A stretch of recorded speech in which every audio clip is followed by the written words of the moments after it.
Thank you and welcome to the show this morning. The topic this morning is a profile on C. SLynn, the chairman and CEO of Shoney's, Inc. And we're fortunate to have with us this morning Mr. Lynn, and let me welcome you to comments this morning, Mr. Lynn. Thank you. You know, Mr. Lynn, we've had many opportunities to talk to people from Shoney's dealing with a number of public affairs kinds of issues that Shoney's has sponsored. But still, there might be some persons who might not know that much about Shoney's, Inc. But before we get into talking about Shoney's, Inc. as an organization or as a corporation, let's talk about C. SLynn, and to have you to take a few minutes to give our audience some information relative to who you are, your background, your education, and the things that were important in leading a person like yourself to the chairmanship of Shoney's, Inc. today. Well, Dr. Haney, thank you for your hospitality and the opportunity to be here.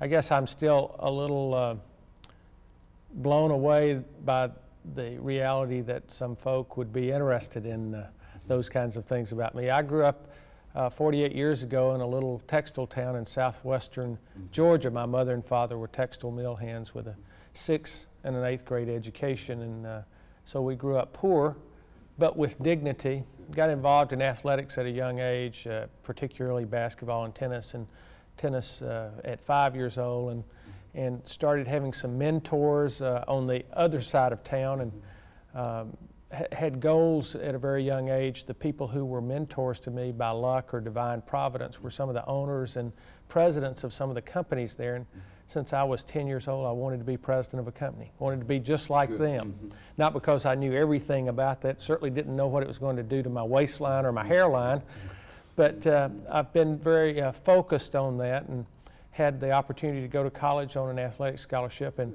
just took the furthest away tennis scholarship that was offered in 1965, and that happened to be Tennessee Tech in Cookeville, Tennessee. And what a wonderful, beautiful, small town and nurturing atmosphere for someone with my kind of background. And went there, you know, it was probably a town of 11,000 at the time and student body of 7,000 or so, and graduated with an engineering degree and had some athletic success. And that kind of forced me on stage and to get comfortable with being around folks like you and others, and learning to be comfortable dealing with and presenting to successful people in the world's eyes, so to speak. But I had those big childhood dreams, dreaming about getting over to, let's say, this side of the tracks. But even in those big childhood dreams, I never thought about people wanting me. I was just trying to get over here. I wasn't trying to get in front of the camera. But this is, God's blessed us, and my career has moved along. I started as an engineer with Brandon Williamson Tobacco Corporation, went to night school at the University of Louisville, and graduated with an MBA, and had the great opportunity as a young person to go to work for Kentucky Fried Chicken during the last third of their tremendous growth spurt.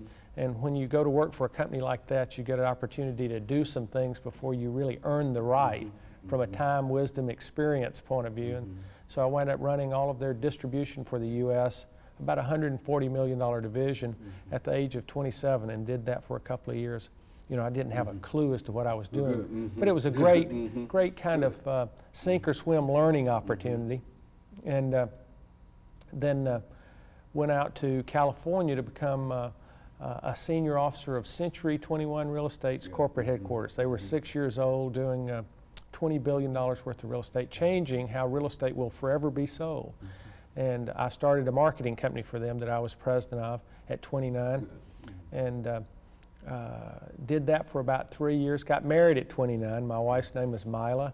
I might say that she and I are delighted, along with our 7-year-old and 9-year-old, to be new members of this wonderful and gorgeous community. And it feels like being back home to us in a sense. But went out to California for 6 years, 3 of which I was president of this marketing subsidiary, and Century 21 changed hands.